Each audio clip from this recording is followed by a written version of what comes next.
दर्शकों, जैसा मैंने आपको कहा कि महाराष्ट्र में एक फोन कॉल ने सब कुछ बदल दिया है, उसकी एक्स्ट्रा रिपोर्ट आज आपको बताने वाला हूं। क्योंकि महाराष्ट्र की सियासत में पिछले 100 घंटे से जो उथल पुथल मची हुई थी, आखिरकार उस पर विराम लग गया है। एक फोन कॉल। महायुति में पिछले 4 दिनों से जो मेरा सीएम वाली लाइन चल रही थी, उस पर ब्रेक लग गया है। चाहे भारतीय जनता पार्टी हो या फिर एकनाथ शिंदे की शिवसेना, सारे नेताओं ने अपना अपना सीएम बनाने की मांग की थी, अंदर खाने की थी यह मांग। लेकिन आज दोपहर एकनाथ शिंदे मीडिया के सामने आए और आते ही महज 20 मिनट के अंदर, दर्शकों 20 मिनट के अंदर सारे इफ और बट खत्म कर दिए। एक लाइन में कह दिया कि एकनाथ शिंदे सीएम पद की रेस में नहीं है और बीजेपी जिसे चाहे मुख्यमंत्री की कुर्सी पर बैठा दे, वो एकनाथ शिंदे को मंजूर होगा। उसके बाद देवेंद्र फडणवीस क्या अगले सीएम होंगे बताऊंगा, लेकिन पहले सुनिए एकनाथ शिंदे क्या कह रहे हैं। सरकार बनाने में हमारी तरफ से कोई अड़चन नहीं है। भारतीय जनता पार्टी के वरिष्ठ नेता जो निर्णय लेंगे मुख्यमंत्री पद के बारे में, जो उनका कैंडिडेट होगा, उसको हमारा शिवसेना का पूरी तरह समर्थन है, पूरी तरह हमारा पाटिंबा उनको है।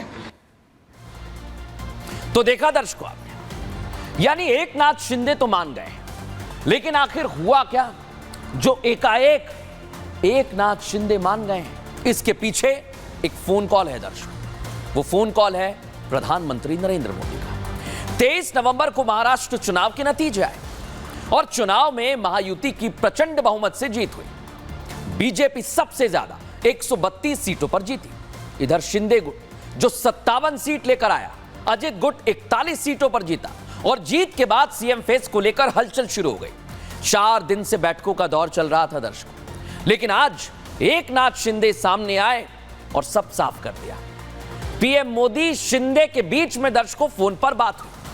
प्रधानमंत्री नरेंद्र मोदी ने फोन किया, उसके बाद आज शिंदे ने प्रेस कॉन्फ्रेंस की और पीसी में प्रेस कॉन्फ्रेंस में शिंदे ने फोन वाली बात मीडिया को बताई। एकनाथ शिंदे ने पीएम से कहा कि मैं साफ मन का व्यक्ति हूं। शिंदे ने खुद को सीएम पद की रेस से बाहर कर दिया उस एक फोन कॉल में, और उन्होंने कहा कि पीएम और गृह मंत्री ने दोनों बात की है। लेकिन आप सोचिए दर्शकों कि एक के बाद एक कयास लगाए जा रहे थे कौन मुख्यमंत्री होगा। अब तो एकनाथ शिंदे पीछे हट गए, लेकिन कैसा माहौल महाराष्ट्र में चल रहा है दिखाता हूं इस रिपोर्ट में।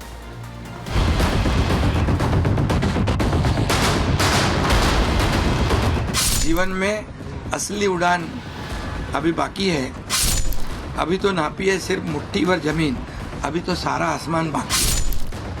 एकनाथ शिंदे ने इन पंक्तियों के जरिए साफ कर दिया है कि वो महाराष्ट्र में काम करने के लिए हर वो काम करेंगे जो जरूरी होगा, लेकिन सीएम की तरह नहीं, बल्कि एक कॉमन मैन की तरह। एक कॉमन मैन, हर एक को लगता था कि ये अपना आदमी है, ये अपना मुख्यमंत्री है, और ये मेरी जो पहचान बन गई है, लाडला भाई, ये सब पदों से क्या बोलते हैं उससे ऊपर है।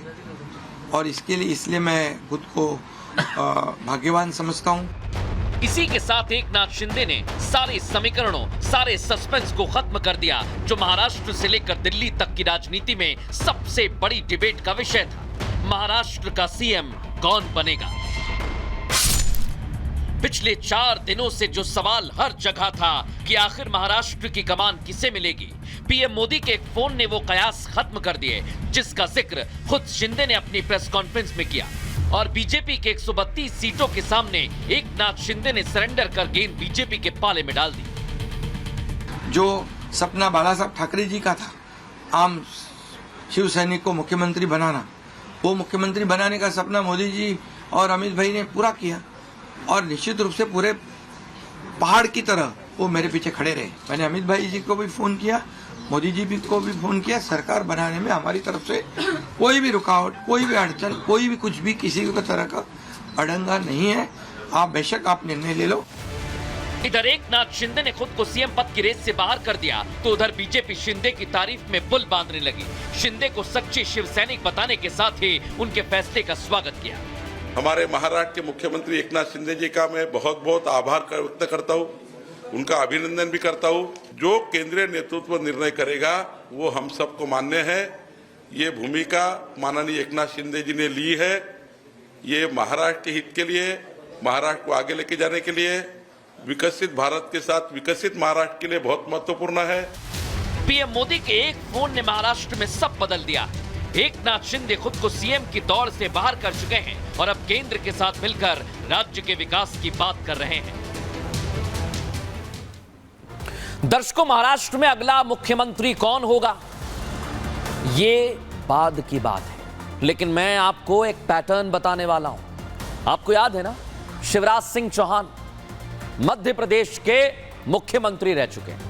वो भी खुद को कॉमन मैन बताते थे, जैसे आज एकनाथ शिंदे बता रहे हैं। और तो और महाराष्ट्र की लाड़की बहन योजना जो एकनाथ शिंदे सरकार लेकर आई थी, वो भी मध्य प्रदेश की शिवराज सरकार की तर्ज पर थी, क्योंकि शिवराज सिंह चौहान खुद मध्य प्रदेश में ये योजना लेकर आए थे। अब आप सोच रहे होंगे कि मैंने शिवराज सिंह चौहान का जिक्र क्यों किया, क्योंकि महाराष्ट्र में एक पैटर्न है दर्शकों, जो ये तय करेगा कि मुख्यमंत्री कौन है।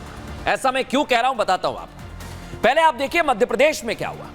2018 में शिवराज सिंह चौहान हार गए।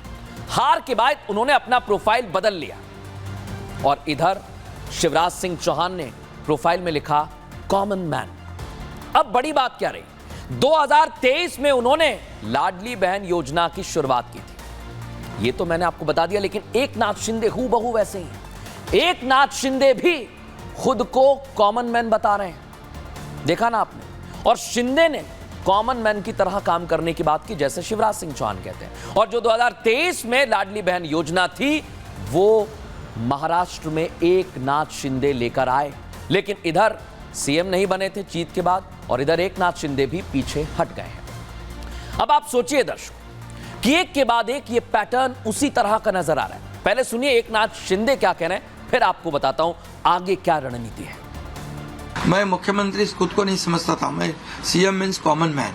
एक कॉमन मैन काम करता है कॉमन मैन के लिए, तो इसलिए मैं खुद को एक कार्यकर्ता के रूप में काम किया 2.5 साल में। तरफ विकास किया, दूसरी तरफ कल्याणकारी योजना है, जैसे लाडली बहना योजना है, लाडला भाई है, कई योजना है। और ये आम जनता के जीवन में जो बदलाव लाने की कोशिश हमने, क्योंकि मैं जानता हूं गरीबी क्या है।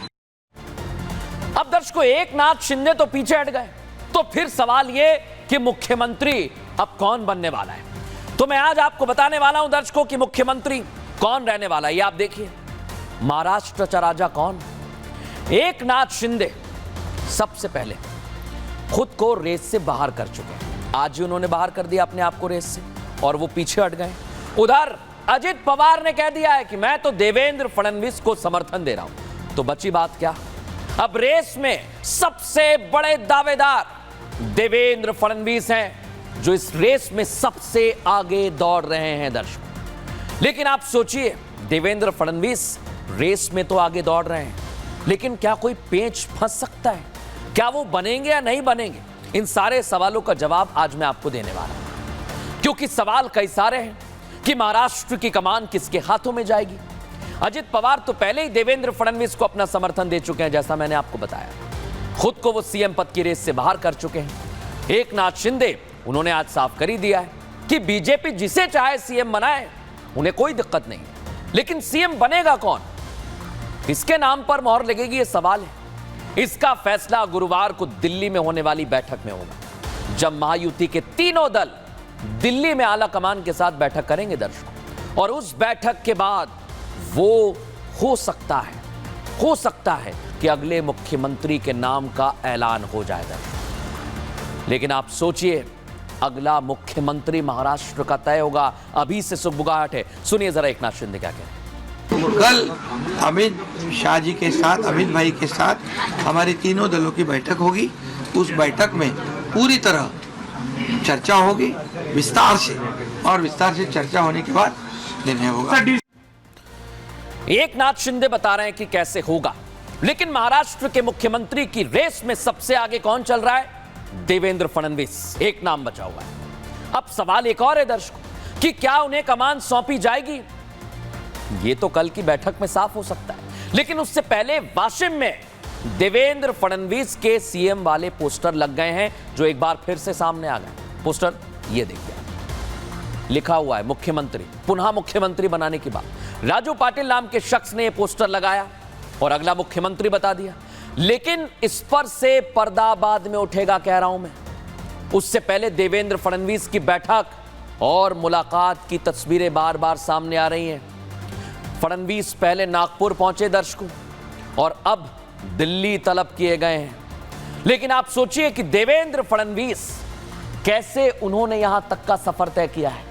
इसके पीछे की भी कहानी है, उनका त्याग है दर्शकों। दिखाता हूं कैसे। 2019 में महाराष्ट्र में सरकार बनी और देवेंद्र फडणवीस मुख्यमंत्री बन गए, लेकिन उद्धव ठाकरे के अलग होने से सीएम का पद हाथ से चला गया। विपक्ष में बैठे संगठन को मजबूत करने लगे, आगे बढ़ाया। 2022 में क्या हुआ? एकनाथ शिंदे के साथ मिलकर सरकार बना दी, लेकिन त्याग किया। एकनाथ शिंदे को मुख्यमंत्री की कुर्सी पर बैठा दिया।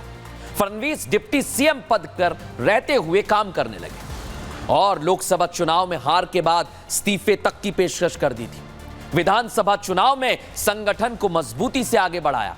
महायुति में सबको साथ लेकर चलने में कामयाब रहे और यही त्याग का फल क्या उन्हें मिल सकता है, यही सबसे बड़ा सवाल है। लेकिन आप सोचिए दर्शकों, देवेंद्र फडणवीस इस रेस में है या नहीं, वो क्या कह रहे हैं ये भी आपको सुनवाता हूं। कि हमारी महायुति में कभी भी कोई एक दूसरे के प्रति अलग मत ये रहा नहीं है। कुछ लोगों के मन में जो शंकाएं थी उनको दूर करने का काम सम्माननीय एकनाथ शिंदे जी ने किया है। जल्द ही हम हमारे नेताओं के साथ बैठेंगे और उचित निर्णय करेंगे। अब दर्शकों, देवेंद्र फडणवीस का नाम सीएम पद के लिए भले ही सबसे आगे चल रहा, भले ही वो रेस में सबसे आगे हो दर्शकों, लेकिन बीजेपी के इतिहास पर नजर डालें तो पार्टी ने हमेशा अपने फैसले से सबको चौंकाया है। अनुमान दूसरे चेहरों पर लगाया जाता है और कुर्सी किसी तीसरे को दे दी जाती है दर्शकों। सारी संभावनाएं धरी की धरी रह जाती हैं। फिर चाहे बात मध्य प्रदेश चुनाव की हो, देख रहे हैं ना आप, मोहन यादव का नाम सामने आ गया था, या फिर छत्तीसगढ़ की, या फिर राजस्थान की। भजनलाल वहां पर एकाएक आ गए थे। अब क्या महाराष्ट्र में भी यही पैटर्न देखने को मिलेगा? बड़ा सवाल है। फडणवीस होंगे या फिर कोई और? क्यों मैं ऐसा कह रहा हूं, इस रिपोर्ट में समझाता हूं।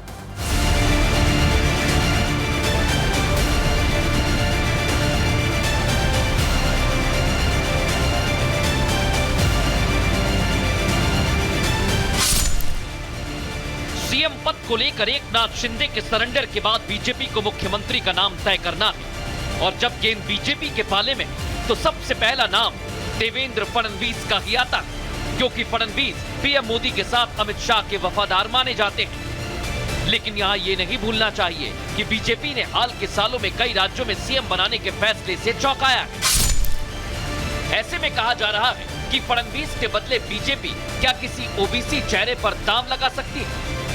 फडणवीस विदर्भ के ब्राह्मण चेहरा है। इस बार का चुनाव कई मायनों से अहम था। पहला ये कि ऐसा पहला विधानसभा चुनाव है जिसमें शिवसेना और एनसीपी दो धड़ों में बंटने के बाद वो अलग अलग चुनाव में उतरे थे। दूसरा ये कि किसी भी गठबंधन या दल के चुनाव के दौरान मुख्यमंत्री चेहरे की घोषणा नहीं की थी। लेकिन अब जब बीजेपी को फैसला करना है कि महाराष्ट्र की कमान किसे देना है, तो ये कोई नहीं जानता कि बीजेपी क्या फैसला लेगी।